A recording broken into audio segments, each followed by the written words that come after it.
Yeah, hi guys. If you are viewing my channel first time, please subscribe for further updates on machine learning. Today we'll mainly discuss about on the decision tree. Okay, it is one of the supervised learning technique. In supervised learning technique, the prediction can be made. Here I have taken the two variables x and y. X is my independent variable, y is my dependent variable. X contains many variables, okay, like x1, x2, x3 and so on, and y contains only the one variable. And if my y value is continuous, that means minus infinity to plus infinity, then we need to use a decision tree regression method. If my y range is only binary or categorical, binary means 0 or 1, categorical means true or false or yes or no, then we need to use the decision tree classification method. Okay, today we'll mainly discuss about on the decision tree regression only on the continuous data, then how to train the model and how to test the model, and also how to form a decision tree, and also we'll see the relationship between the linear regression and also decision tree regression. Okay, mainly this decision tree is derived from the conditional statements. This is an example for the conditional statements. If a less than b, if this condition is true, then I am checking a less than c. If this is also true, and I am just printing the value a.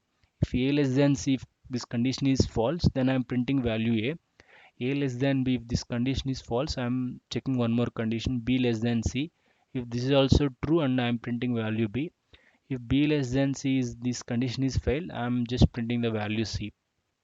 Okay, here based on the conditional statement, I am getting the respective output. For example, these two conditional statements are passed, and I will be printing the value a. Based on the conditional statement, I am printing the respective output. Okay, here just I am replacing these conditional statements with my decision tree. Each conditional statement I am representing with the decision nodes. Here each output screen I am representing with the leaf node. Okay, here the first decision node I am representing with the root node. Why? Because here all the subtrees are connected to the main tree. That's why we are representing with the root node. Here always decision tree is the top to bottom approach. If you see the prediction, always the top to bottom approach, it will be like this leaf, or if we go to this root, this will be the output. Okay, here the always decision tree should not be complex, complex tree, or it should not be a small tree. Okay, we need to select based on our prediction. Okay, mainly here to control the decision tree we have three techniques: max depth, splitting and samples. Okay, max depth, how to calculate the max depth? For example, if the decision node to decision node one depth, and again decision node to another decision node is another depth, again decision node to another leaf is another depth. If you see this tree depth is 3. For example, I am trying to limit my max depth is 2, so that I will be able to see my tree up to here only.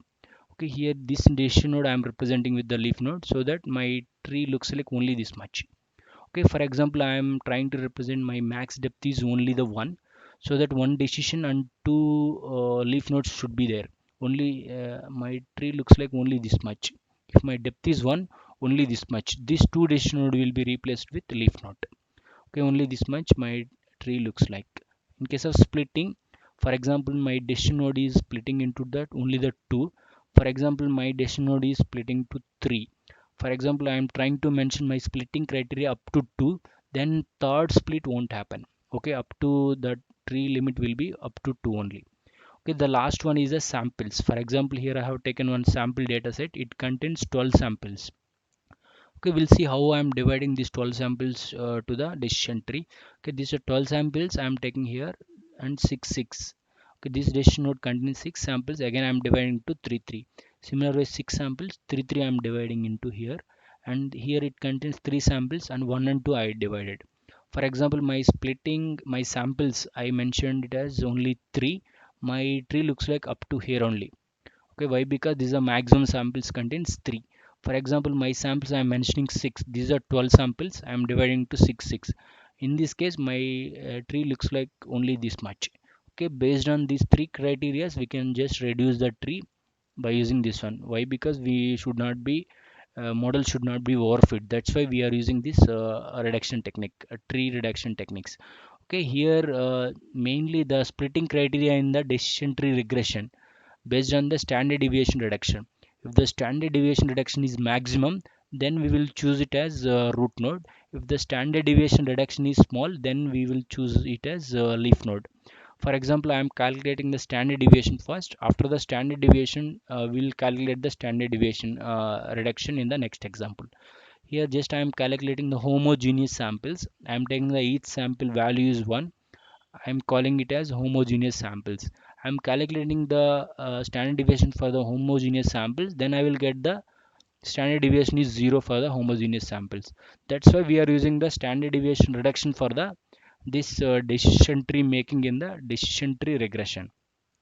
Okay, we will discuss how to choose your root node in one example. Okay, here I have taken the one data set. Okay, it contains x1 and x2 and y. Okay, if you see my data set, it contains x1, x2 and y. My independent variables are 2, dependent variables are only the 1. Okay, it contains two criteria: tutorials all are some, labs contains only two categories, complete and partial. My y is my exam. Okay, here I need to calculate the first standard deviation, and after that we'll calculate the standard deviation reduction. Okay, here this is the standard deviation formula: square root of sum of x of I minus x bar whole square divided by n minus 1. Here x of I am taking it as y and x bar is mean of y. Okay, now I know the n already. N is my number of samples minus 1, 14. Denominator is 14. Numerator will calculate now. Okay, the numerator is here. For example, x of y I know nothing but y. I need to calculate the mean of y. Here this is the mean of y. I am doing the sum of all the samples divided by 15. I am getting the mean of y. I got the x bar and also x of y nothing but y. Here I am doing the minus y minus y bar. I am doing it here for the all the samples. I got the inside the braces. Then I need to square the data. Then I am using the y minus y mean whole square. Okay, here I am just multiplying d2 into d2. I will get the whole square for the this sample. Then I am calculating for the all the samples. Now I need to sum the all the square samples. Then I am using here and I am just adding the all the samples. Then I will get the numerator. Next I am dividing with the denominator with 14. Why? Because 15 is my samples minus 1, 14. Now I am dividing this E18 divided by 14. Then I will get the numerator and denominator. Now I need to apply the square root. Square root means power of 1 divided by 2. Then I will get square root. This is a manual calculation of the standard deviation. Standard deviation I calculated 24.51. Similar way I am just calculating using the Excel formula standard deviation C2 to C16. Then I got the standard deviation for the complete data. Okay, here for the manual calculation and the actual calculation using the Excel, both are matching here. Okay, now this is a standard deviation for the complete data. Now I need to calculate the individual standard deviation, like all I need to calculate the respective y standard deviation, and also sum with respect to y. I need to calculate the standard deviation. If you see here tutorial, it contains all and sum. Okay, here I am calculating the individually what is the all standard deviation, what is the sum standard deviation. If you see here, if click on here, all respect to y, I am just calculating the standard deviation. Similar way, sum respect to y, I am calculating the standard deviation for the all the samples. That's why, for example, if you see here, my count of sum is how many? 1, 2, 3, 4, 5, 6, 7, 8, 9. 9 sum and 6 are all. That's why 15 samples. I'm dividing into all are 6 and some are 9. Okay, here I'm just displaying the how many counts. Similar way, I'm calculating the labs standard deviation for the complete and partial separately. Here the standard deviation for the only to the complete, only the complete sample with respect to y, I calculated the standard deviation. Similar way, I calculated the standard deviation for the partial with respect to y. Okay, I got the standard deviation for all and some standard deviation for complete and partial. I got the 4 standard deviation. Now I need to calculate the average of the x and similar way average of the y standard deviation. Now here I am calculating the average of the tutorials, average standard deviation of the tutorials, average standard deviation of the labs we need to calculate. Okay, now what I am doing, the standard deviation of all multiply with 6 divided by 15.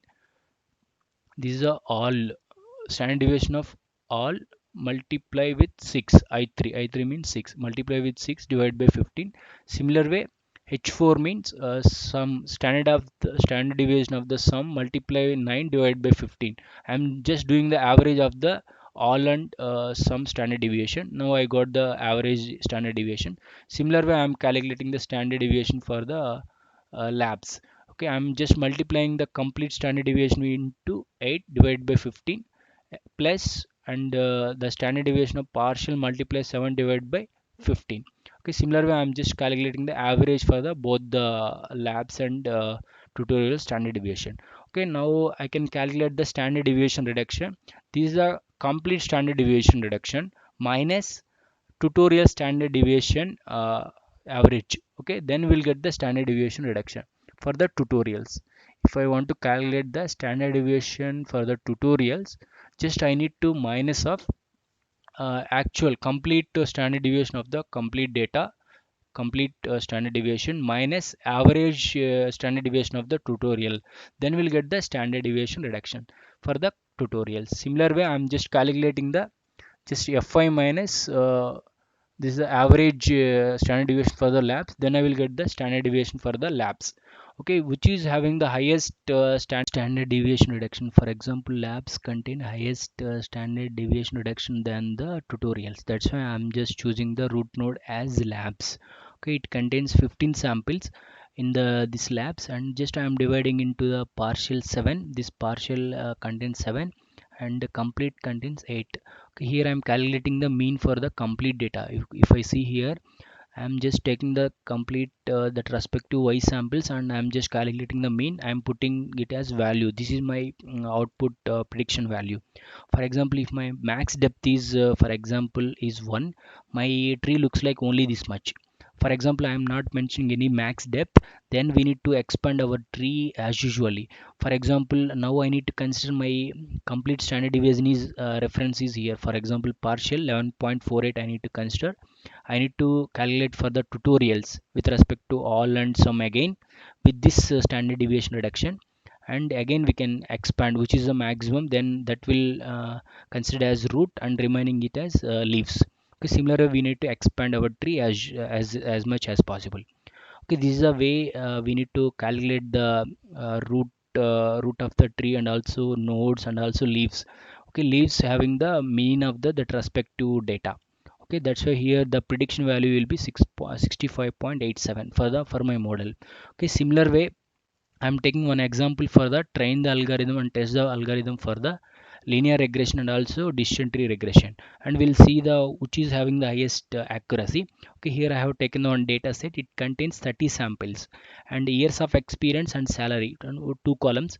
Okay, x column is the years of experience and y column is the salary. Okay, here I am dividing into the four split. Okay, here x train and y train. Here first this set I am dividing into the train set is a 50% and test set is a 50%. If it is x column I am representing with x train, y column I am representing with y train. If it is test data, x test I am representing with x column. For example, if it is y I am representing with y test. Okay, for example, if I want to train the model, I need to pass x train and y train to train the model. Okay, once the training is done, I can test how much our model is efficiency. Then I need to pass the x test, then we'll get the y prediction. Then we can calculate the accuracy between the y test and y prediction. Y test is actual data, what is my prediction data. Then we'll calculate the accuracy of our model. Then we'll try to calculate the accuracy for the both the models like decision tree and also linear regression. I'm using the same data set. Okay, here numpy we are using for the square root in my in this project. Okay, pandas has pd for the excel accessing. For the sklearn, for example, to train and test the model, we are using the sklearn. For the plotting, these three imports we are using it. For example, this is my data frame pd.read_csv. This is a pandas I am using, this is alias name. Read csv is my method. I am just passing my salary csv. My csv I am passing to here. Data frame dot head I am displaying the first 5 records. If you see my data set 1.1, 1.3, 1.5. Okay, it contains first 5 records. Okay, the same data I am trying to display it here, whether I am just confirming whether my data is having the same data or not. Okay, here I am mentioning x is my years of experience, y is my salary. X is my years of experience, y is my salary. Okay, here we need to, before the train and split, we need to mention that what is the x my model, what is the x value, what is my y value. Okay, that's why I'm mentioning it here. I'm just assigning to capital X my years of experience, y is my salary. Okay, just I'm printing the all the data. Okay, here we are using the train test split. Okay, here I'm passing the what is my x years of experience, what is my x contains years of experience I am passing, y contains salary. Okay, here I am passing complete data here. Okay, complete 30 samples here also. Okay, here also 30 samples. Okay, here I am just mentioning the train size. Here I am splitting into the two sets. Train set is zero point 0.5 and also test set is also zero point 0.5. Then I am mentioning the random state. For example, if I mention the random state, then always it will take the same samples for the testing and training. That's why we need to mention this random state always. Okay, here I am dividing into the four parts: x train, y train, x test, and y test. Now I can try to train my model. Okay, here I am accessing the decision tree regressor, my class. Okay, decision tree regressor from the sklearn I am accessing. Okay, my class I'm accessing here using the object dot fit. I'm accessing the fit method in this class. Xtrain and ytrain I'm passing. Okay, here I'm passing these two data, and my train of the model is done. My training is done. Now I can predict using the same object. I am just accessing the method called predict, and I'm just passing the x test. Then I will get the y prediction. Now we can calculate the accuracy between the y test and y prediction. Okay, before that we can plot some diagrams and we can understand what is the difference between the linear regression and decision tree regression. Okay, here I am just plotting the scatter format. For the scatter means this is a gray part. Okay, gray part I am just passing the x test and y test. Here the x test and y test I am passing, and actual data I am just passing to here. I am just representing with the gray color, and x test and y prediction for the prediction data I'm representing in the red color. Okay, this seems to be the scatter plot for the decision tree. Similarly, I'm taking the same data here also. Zero point 0.5 here also I'm taking the years of experience and salary, and similarly I'm splitting here, and here also I'm just plotting the same diagrams here. But my prediction is in the straight line. Here if you see, the prediction is some random wise we got here, but then we'll calculate the accuracy for the between the models. Here I want to display the tree. Actually, for example, in our decision tree we need to represent our model, right? We are using to plot the tree. Here plot tree, I'm just passing my object here. This is the same object I'm passing to the just for the plotting the diagram. Just displaying the all my tree here. Okay, my decision tree here. Here just I'm calculating the accuracy for the mean square error I'm calculating, and also r square score. Okay, just I am passing y test and y prediction. Okay, by passing these two, y test and y prediction, then we can calculate the accuracy. Okay, I got the accuracy of 0.94 here in the decision tree regression. In case of here, I got the accuracy of 0.95. Okay, this is somewhat better for the linear regression. For the continuous data, I think linear regression is better than decision tree. That's why I think we can mostly use the linear regression for the continuous data than decision tree. This can be also used. I think this is a better than decision tree linear regression. Okay, if I calculate that, just I want to reduce the depth. If you see here, the my model is it's very complex. Just I want to reduce my depth to 1. Okay, here a similar way I'm just passing the x train and y train for the fit, and I'm also predicting the data.